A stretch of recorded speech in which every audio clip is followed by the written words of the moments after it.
સાબરકાંઠાના હિંમતનગરમાં બાળ તસ્કરીનો પર્દાફાશ થયો છે। બાળ તસ્કરી કરતી ગેંગના 4 જેટલા આરોપીઓની ધરપકડ કરવામાં આવી। પોશીના, રાજસ્થાન અને બનાસકાંઠાના આરોપીઓ સકંજામાં આવ્યા છે। પોશીનાની નવજાત બાળકીને મુંબઈ વેચવા માટે નીકળ્યા હતા। 1.40 લાખ રૂપિયામાં બાળકીનો સોદો કર્યો હતો। ગણેર વિસ્તારની પ્રસૂતા મહિલાની બાળકી વેચાઈ હતી। કાર લઈને નવજાત બાળકીને વેચવા જતા પકડાયા છે। તો સાબરકાંઠાના હિંમતનગરમાં બાળ તસ્કરીનો પર્દાફાશ થયો છે અને 4 જેટલા આરોપીઓની ધરપકડ કરવામાં આવી છે। પોશીના, રાજસ્થાન અને બનાસકાંઠાના આરોપીઓ પોલીસના સકંજામાં આવ્યા છે। નવજાત બાળકીને મુંબઈ વેચવા માટે નીકળ્યા હતા।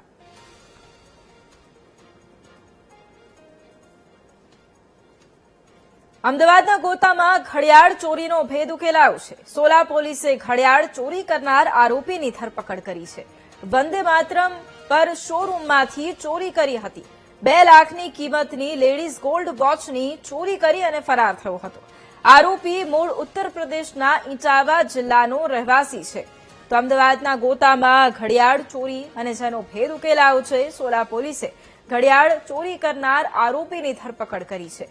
વંદે માતરમ રોડ પર શોરૂમમાંથી ઘડિયાળની ચોરી કરી હતી।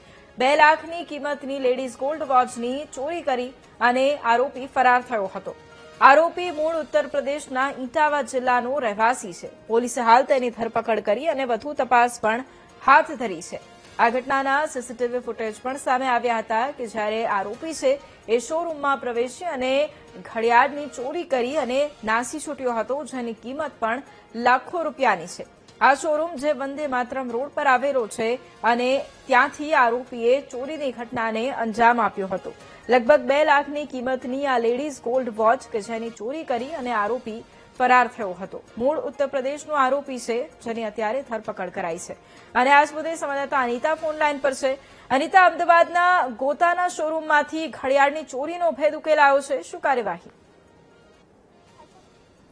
સોલા વિસ્તારમાં એક ઘડિયાળના જે શોરૂમ છે ત્યાં ચોરી કરનાર આરોપીની પોલીસ દ્વારા ધરપકડ કરવામાં આવી છે। પ્રદીપ નાયક નામનો આ યુવક જે છે તે ઘડિયાળના શોરૂમની અંદર ઘડિયાળ ખરીદવાના બહાને ગયો હતો અને ત્યારબાદ ઘડિયાળ જે કિંમતી ઘડિયાળ છે તેની ચોરી કરી દીધી હતી। ખાસ કરીને 16 ઓગસ્ટના રોજ જે ટાઇટન વર્લ્ડ અને ફાસ્ટ્રેક શોરૂમ જે આવેલો છે ત્યાં તેને ચોરી કરી હતી।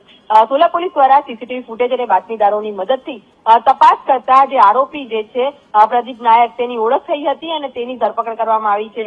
પ્રદીપ નાયક જે 22 વર્ષનો યુવક છે ને તેને પોતાની પ્રેમિકાને જે આ કિંમતી વોચ ગિફ્ટ આપવા માટે ચોરી કરી હોવાનું સામે આવ્યું છે અને સાથે તેની પૈસાની જરૂરિયાત હતી અને એના માટે તેને આ ચોરીને અંજામ આપ્યો હોવાનું પણ ખુલ્યું છે।